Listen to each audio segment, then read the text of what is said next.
The building, which was once filled with tourists, was considered as the best place for the government's official functions. Now the hotel has totally changed with the installment of security towers, barbed wires and heavily armed individuals standing guard all around the place.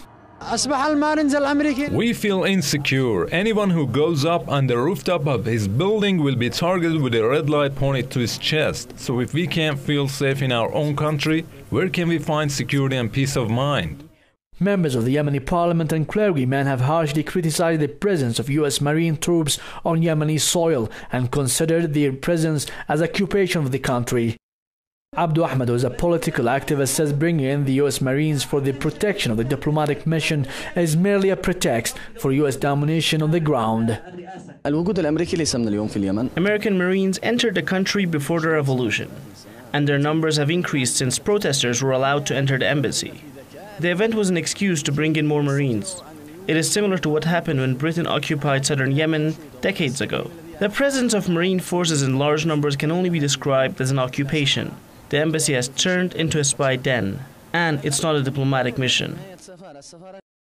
Many political and human rights activists have condemned the growing U.S. interference into the country's affairs and also condemned the American increasing number of drone assassination attacks that mostly target innocent civilians. Abdurrahman Berman says the growing U.S. interference into the country's affairs is considered as a flagrant violation of Yemen's sovereignty. Giving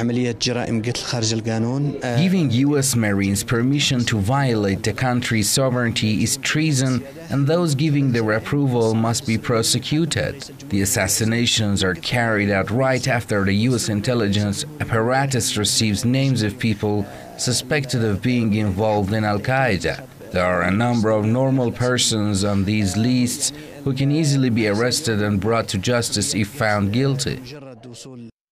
The Americans' growing influence in the country's affairs has sparked numerous mass demonstrations, particularly in the Saada governorate to the north of the capital Sana'a. The protesters in these demonstrations have expressed the people's total rejection to the foreign intervention in the country's affairs.